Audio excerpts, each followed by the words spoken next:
Muito bom dia a todas e todos que estão nos assistindo. Bem-vindos a mais um dia do ICL Mercado e Investimentos nessa quinta-feira. Quinta-feira que para mim foi meio triste porque ontem o meu Corinthians perdeu e eu perdi 90 minutos do meu dia assistindo aquele jogo, né? Poderia ter visto uma série, poderia ter visto um filme, poderia ter visto o filme do Pelé, né, André? Qualquer coisa ia ser melhor do que aquele jogo, mas fiquei lá assistindo, então estou meio chateada. André aqui do meu lado está pleno, porque para ele, né, convenhamos, então vamos dar bom dia para ele. Bom dia, André, tudo bem? Bom dia, Débora, tudo bem? Na verdade, ontem eu estava torcendo mais para sair nos pênaltis, porque eu torço para o Palmeiras, então para mim não ia mudar muita coisa, né? Mas hoje é um dia de agenda bem esvaziada aqui no Brasil, né? Não temos muitos dados relevantes, somente algumas falas, algumas notícias que falaram, que tivemos aí de alguns players importantes, mas os mercados, pelo visto aí fora do Brasil, estão a todo vapor aí, com diversas notícias,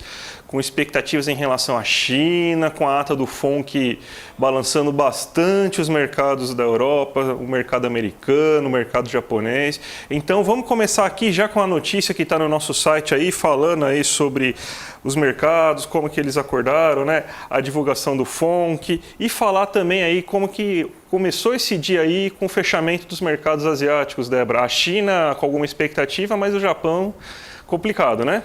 Exatamente, André.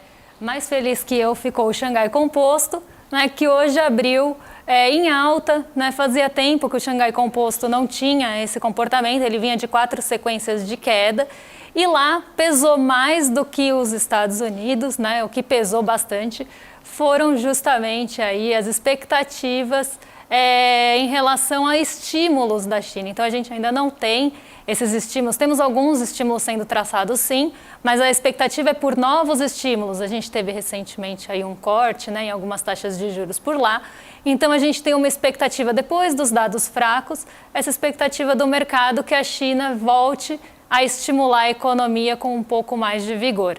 Então isso acabou impulsionando os mercados asiáticos e principalmente o Xangai Composto, que é o índice mais abrangente da China. Ele reagiu bem, ficou em alta de 0,43% e também trouxe para cá ventos melhores na abertura, que a gente vai falar depois.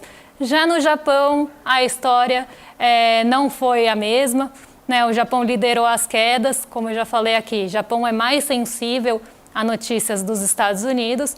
E por lá, a gente teve a divulgação da ata do FONC, que é como se fosse o Copom deles, né? Então, o Banco Central faz uma reunião, depois solta a ata, e a gente teve esse viés mais hawkish, né? Como o mercado chama, mais rígido, que é justamente trazendo ali algumas ali notícias que jogaram balde de água fria em quem esperava a pausa dos juros, né, André? Então, sim, a gente teve isso. Mas não foi somente o FONC, né, que acabou dando problemas nos mercados japoneses, né? Teve a notícia das exportações, né? Um belo baque no Japão que justamente acabou derrubando ainda mais, né? Já não bastasse o FONC derrubando os mercados globais no mundo inteiro, você teve também essa notícia das exportações, né, Débora?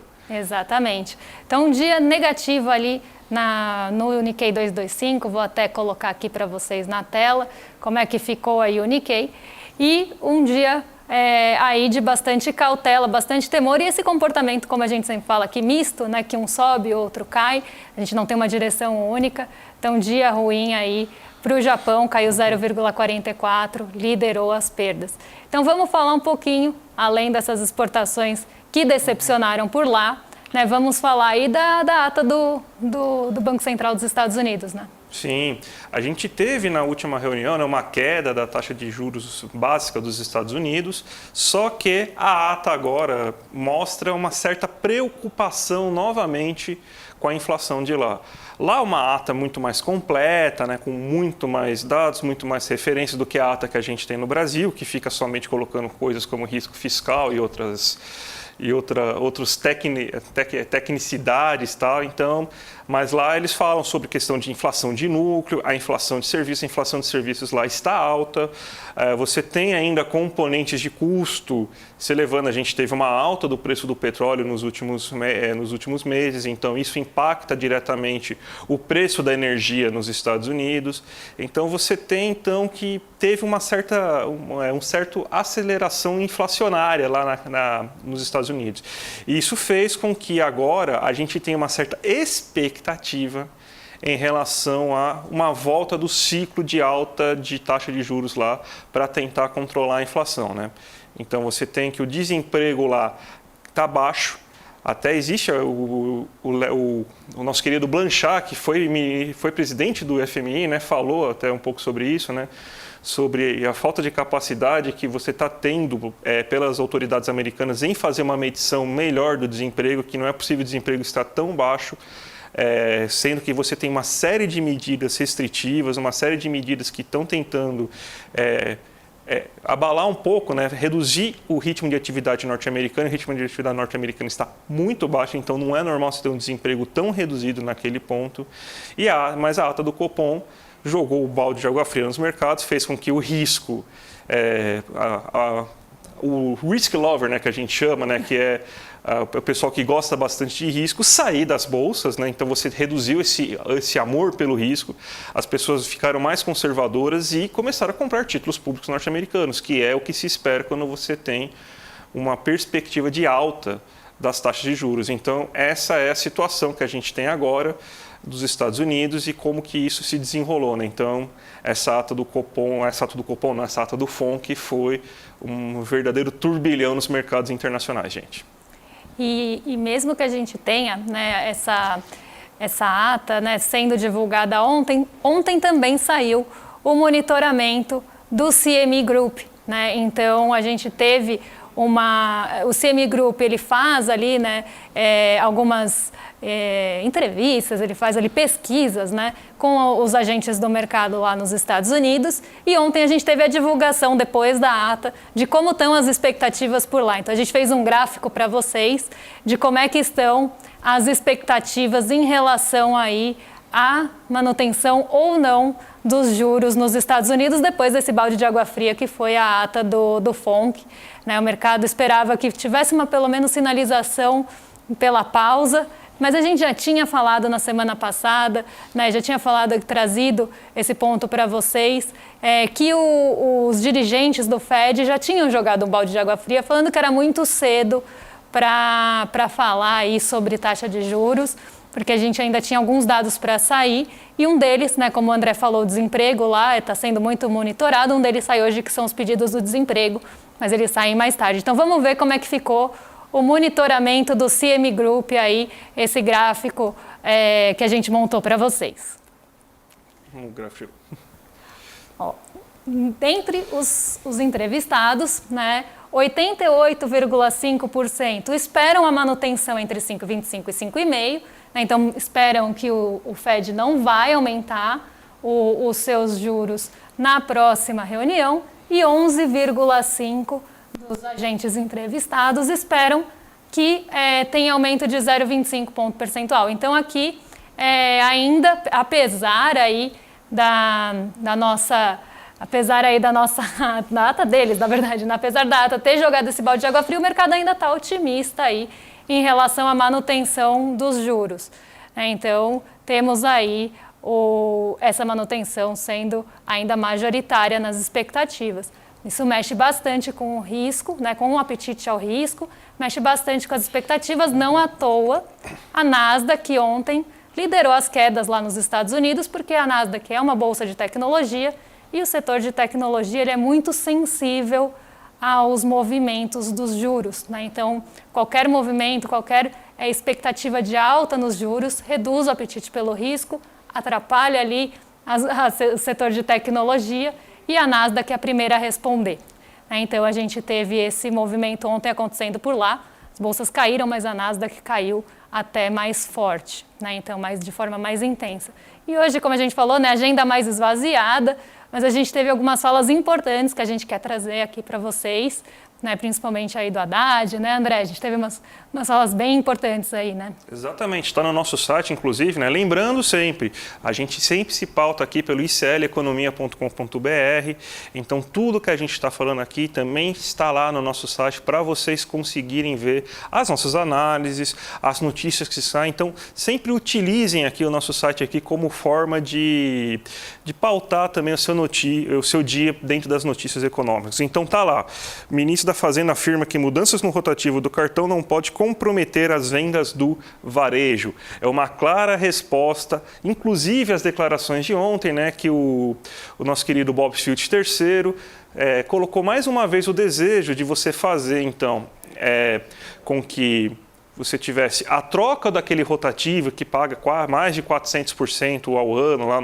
de taxa de juros, por uma taxa mensal de 9% nas compras que forem parceladas. Ou seja, se você quiser parcelar aquela sua compra que você faz em 3 vezes, em 4 vezes, agora não vai poder, se você quiser, vai ter que pagar 9% ao mês de taxa de juros na hora desse parcelamento.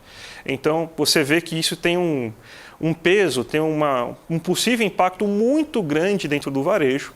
O Fernando Haddad, claramente, ele está se preocupando com a economia brasileira. E a gente sabe que o setor de comércio, setor de serviços, que tem um parcelamento muito elevado, né, dentro das suas compras, sabe que isso vai ter um impacto muito grande. Ninguém consegue comprar uma geladeira, uma televisão, um móvel à vista. É impossível. A não ser que você tenha muito dinheiro, você junte, né?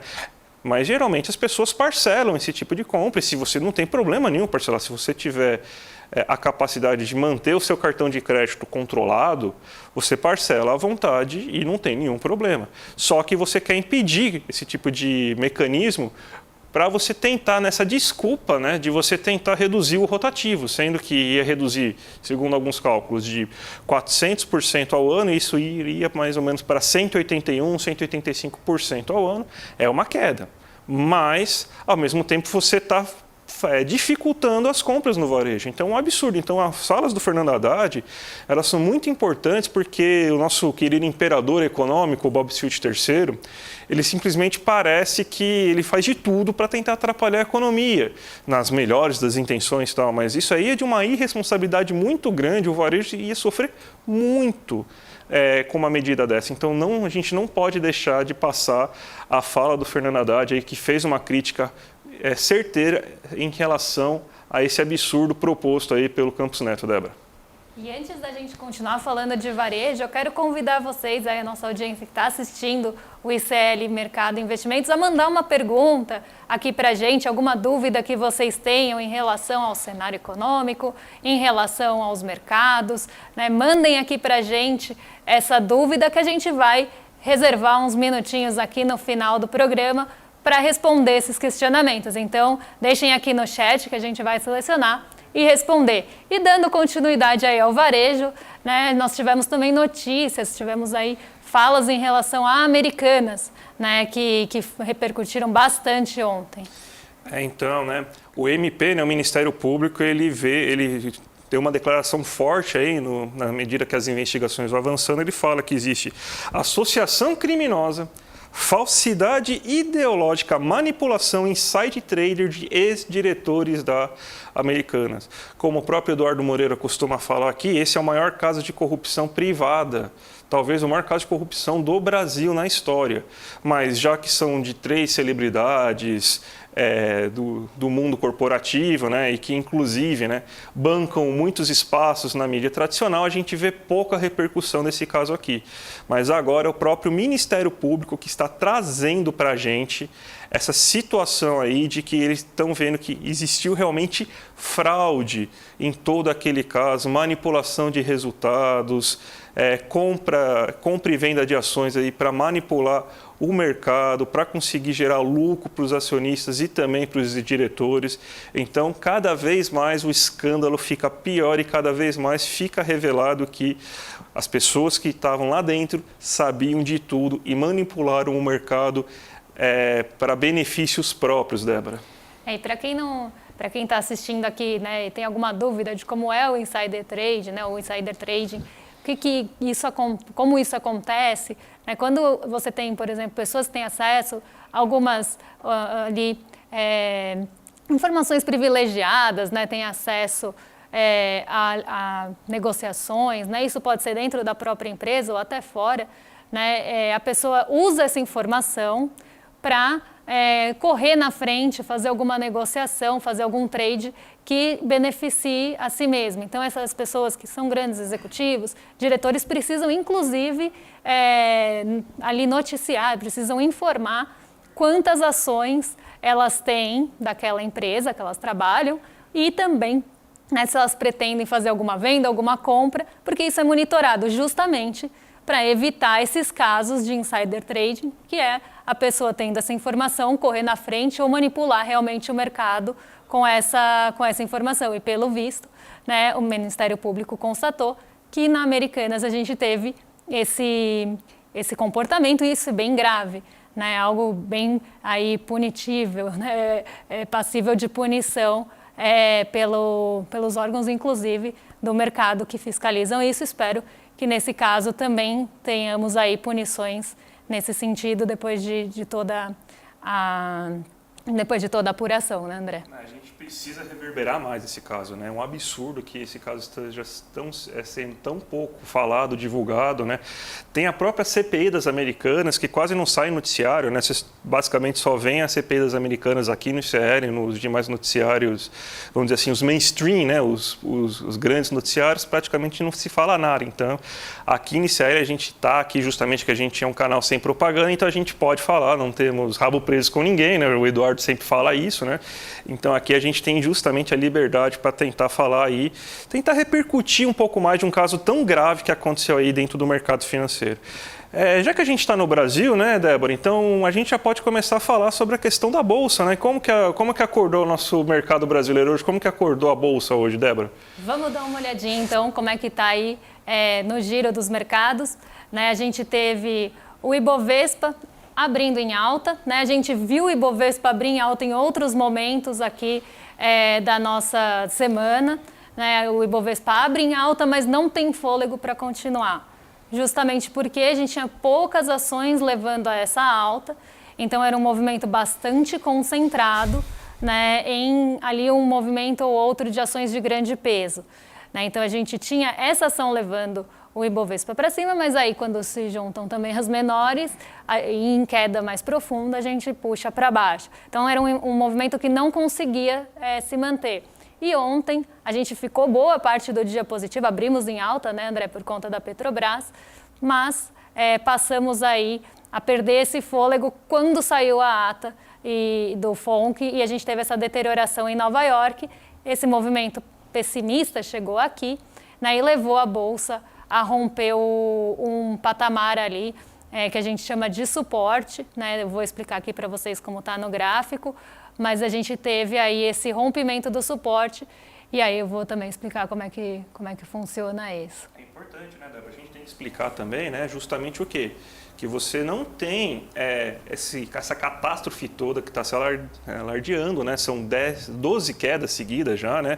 Mas você não tem uma queda tão significativa assim de valores, né? Então, até já para puxar o gancho, para você explicar, né, que também não é só culpa dos acontecimentos, né? Estão vendendo a narrativa que a culpa é do Copom, que agora reduziu demais a taxa de juros, sendo que a inflação não estava controlada. Aí o Campos Neto, ontem, naquelas divulgações, ajuda a vender a narrativa, porque ele não erra, o que erra são os outros, né, para variar.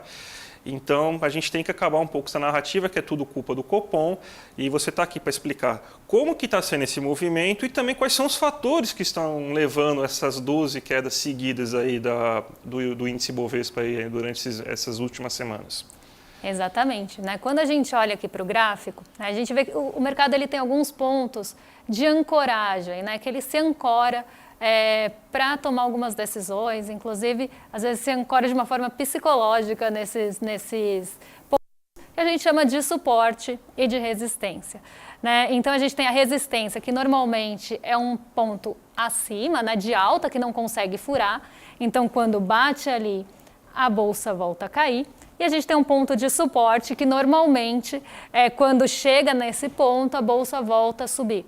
São pontos de ancoragem bem importantes, porque o mercado toma isso, como eu falei, de uma forma psicológica, que se chegar naquele ponto, vai cair ali o índice, vai cair o ativo que está sendo analisado. Então, aqui na Bolsa brasileira, a gente tinha esse suporte entre os 116 mil e os bem perto dos 116 mil, mas também ali chegando nos 115 mil pontos, que é essa linha tracejada que vocês estão vendo. Para quem está só escutando, a gente tem a movimentação do Ibovespa desde junho, que foi a primeira vez que a gente teve ali esse patamar mais baixo do Ibovespa. Depois a gente tem ali essa quebra em julho também, né? E aí o índice volta a subir. E essa linha está tocando esses 2 pontos que a gente teve aí de suporte, né? Então, o que aconteceu ontem? Né? O Ibovespa conseguiu furar, então caiu abaixo desse suporte. Então, a expectativa também é que hoje volte a subir por isso, porque tem essa coisa psicológica que está barata, então vamos comprar o índice, vamos comprar as ações, e aí o índice volta a subir. Então, ontem a gente teve esse rompimento, mas apesar é uma coisa que a gente tem falado muito aqui, apesar de terem sido 12 sequências de quedas, né, foi uma sequência bem contida. Muitas vezes o Ibovespa ficou até perto da estabilidade, mas negativo, né, quando a gente fala perto da estabilidade, porque ele está perto do 0 a 0.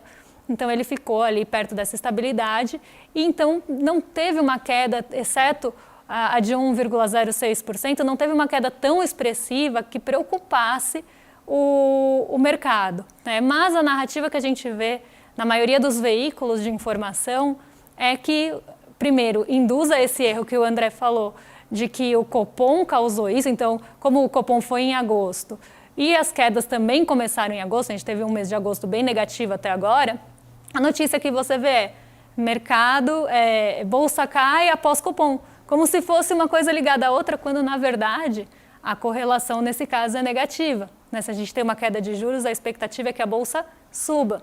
Mas como a gente está com um cenário lá fora muito conturbado, com vários dados da China ali sendo divulgados de uma forma mais fraca, até por isso os estímulos são esperados. A gente teve lá nos Estados Unidos, né, os bancos com ali bastante cautela, bastante medo em relação aos bancos, receio de como é que vai ser o cenário do setor financeiro por lá. Isso pesa bastante. E agora a ata do FONC, que traz também esse sentimento de aversão a risco, que é justamente buscar um investimento mais seguro. Então, todos esses motivos, né, tiveram mais influência na nossa bolsa do que qualquer fator doméstico. Tanto que as bolsas lá nos Estados Unidos caíram bem mais e pouco se fala, né? Não existe notícia sensacionalista em relação a isso, mas aqui no Brasil, sim, 12ª queda, pior sequência desde 1970. Eu vejo isso com bastante recorrência, então é nosso papel aqui explicar para vocês que a gente tem que tomar cuidado com essas notícias que a gente vê. E hoje temos alguns ventos um pouco mais favoráveis da China, né? A gente sabe como a China é importante para a economia brasileira, principalmente em relação a commodities, né? A Débora já explicou aqui durante essa semana que quase 25% das nossas ações elas são dependentes das commodities, né? Petrobras e Vale, né? 25% quase do peso do Ibovespa inteiro. Então, esses ventos novos que estão vindo da China aí, que o próprio Banco Central chinês e as autoridades econômicas chinesas falando sobre estímulos, e você tendo uma espera maior de estímulos econômicos para tentar fazer a China voltar a decolar, então isso daí pode trazer uma boa mudança aí hoje no mercado, né, Débora? Sim, eu até trouxe aqui para vocês, né, eu trouxe uma análise mais setorial por hoje, né, para a gente ver. Eu separei o índice de materiais básicos não à toa, né, ele normalmente reage muito e reage de forma mais intensa a notícias envolvendo China, justamente porque a gente exporta muitos materiais básicos para a China. Então, ações ligadas a materiais básicos, a commodities e grandes exportadoras aí acabam tendo maior influência de dados da China ou também de expectativas positivas por lá. Então, eu separei aqui para vocês o índice de materiais básicos, né, para quem está ouvindo. Do lado direito, a gente tem a composição dos 5 maiores dos 5 maiores ativos, das 5 maiores ações ligadas no setor, quanto eles têm de peso no índice de materiais básicos. E do lado esquerdo, o comportamento de hoje com esses 5 ativos e também do índice como um todo. Então, o índice de materiais básicos está subindo 0,85% até agora, né? E entre essas ações, a Vale, que é uma grande exportadora de commodities, né? Trabalha com minério de ferro, está puxando essa alta e também ela é o maior peso no nosso índice Bovespa. Ela está puxando essa alta bem forte, 2,56% de alta hoje, né? Então, tem um movimento forte aí da Vale no mercado, porque lá na China, né, em Dalian, o minério de ferro subiu mais de 4% hoje, com as notícias aí, com essas expectativas de estímulo na economia chinesa. O minério de ferro lá em Dalian subiu mais de 4%, a Vale trabalha com mineração, né, então reagiu muito bem aí à notícia, está puxando bastante nosso índice para cima e contribuindo aí para esse ganho do Ibovespa hoje. Então, eu separei o índice de materiais básicos justamente por esse motivo, André. Perfeito, Débora. E, gente, só lembrando aí, é hoje, hein? Hoje é o grande dia. Hoje é o dia lá que vai ter a super live do Eduardo Moreira. Hoje a gente vai... hoje a Débora vai estar lá, eu infelizmente já falei, eu vou ter que dar aula na hora lá, senão eu gostaria muito de participar, é sempre um prazer participar desses eventos, né? 5 lições fundamentais para investir corretamente. Então, tá aqui o link aqui embaixo aí para vocês clicarem, né? Então, já se inscrevam na aula, vai ser uma aula maravilhosa. Todas as aulas que o Eduardo Moreira costuma dar são de uma qualidade excelente. Então, gente, já se inscrevam aí para vocês fazerem parte aí dessa aula aí. E Débora, você tem alguma pergunta aí, já que você também vai responder perguntas hoje à noite do público, né? Tem alguma pergunta aí que você conseguiu encontrar aí boa para a gente finalizar o nosso programa de hoje? Pois é, surgiu aqui no nosso chat uma dúvida em relação a títulos públicos que são aí um grande poço de dúvidas, né? Muita gente tem dúvidas em relação a títulos do Tesouro, inclusive, né, quando a gente vai participar dessas aulas à noite, né, surgem bastantes dúvidas em relação a Tesouro e não foi diferente no nosso chat. Eu pesquei aqui uma pergunta em relação a isso, que é justamente no que aplicar entre os títulos do Tesouro Direto, né? Então, a gente tem uma modalidade, inclusive 2 modalidades mais novas, né? Que é o Educa Mais e o Renda Mais, que tem finalidades bem específicas, mas a gente tem os tradicionais Tesouro Selic, pré-fixado, temos também o IPCA, e essa dúvida é muito recorrente. E a minha resposta é sempre muito parecida, que depende, né? Porque para você escolher um título do Tesouro que faça sentido para você precisa ter seus objetivos traçados. Então, eu posso falar, a expectativa agora com os Estados Unidos ali tendo uma movimentação nos seus juros ou expectativa por movimentação nos seus juros, pode ser que os juros futuros aqui do Brasil também subam em reação a isso, e aí o Tesouro passa a ofertar alguns títulos pré-fixados com uma taxa um pouquinho maior do que antes. Então, isso pode acontecer, é um movimento que acontece. Inclusive, eu vi uma pergunta até na segunda-feira em relação a isso. Temos esse reflexo aqui no nosso mercado brasileiro. Mas eu não posso falar que esse título é melhor do que o Tesouro Selic, por exemplo, porque cada um tem a sua finalidade, né? Então, um título do Tesouro Selic é para segurança e liquidez. Um título IPCA+, é para buscar a proteção de um movimento inflacionário. O título pré-fixado, ele é para você pré-fixar uma taxa e levar para o vencimento sabendo que você vai ter aquele rendimento. Então aqui, né, o qual aplicar, e ainda temos agora o Educa Mais e o Renda Mais, que um é voltado mais para a finalidade de estudos e o outro para aposentadoria. A composição dessa carteira normalmente mescla esses títulos e o mais indicado depende muito do seu horizonte, do seu objetivo. Por isso que é tão difícil, né, a gente falar de uma forma genérica disso, e eu sempre bato nessa tecla, porque cada um tem a sua finalidade, depende muito do horizonte de investimento, se você vai poder levar para o vencimento ou não, e da onde você quer se proteger. É da inflação? Né? Você quer pré-fixar uma taxa para saber o quanto você vai ganhar? Quer segurança e liquidez, né, André? Então depende bastante aí do objetivo do investidor, do que ele está buscando. Perfeito, Débora. Mais uma vez, uma grande explicação aqui de mercado financeiro, que a Débora é a grande especialista disso aí, daqui do ICL, né? Então a gente já pode começar se despedindo, né? Lembrando mais uma vez para vocês acessarem o link lá para ver a aula do Eduardo de hoje à noite, né? Já fiz aqui o famoso merchan aí para vocês conseguirem acessar a aula, né? Então eu vou agora falar somente um bom dia para todo mundo. Espero que vocês tenham gostado das explicações. Espero que a gente tenha conseguido trazer para você um noticiário de maneira tranquila, de maneira que vocês consigam entender o famoso economês, que tanta gente tenta reforçar para fingir que aquilo é muito mais técnico do que é. E passar a palavra para a Débora, para ela também dar o bom dia dela também. Vamos desejar um bom dia e também convidar para quem estiver aí se inscrevendo, convidar a participar da aula. Estarei lá à noite também, respondendo mais dúvidas. E também falar desse economês, né, André, que até um medo que as pessoas têm, achar que não é para elas, né? É para todo mundo, né? É importante a gente entender como é que essas notícias de fora, né, que às vezes causam tanto receio, impactam o nosso bolso, impactam às vezes de uma forma que a gente nem imagina aqui o nosso dia a dia. Então, agradecer a presença de todos e à noite a gente está junto mais uma vez. Então, gente, até amanhã. Tchau, tchau.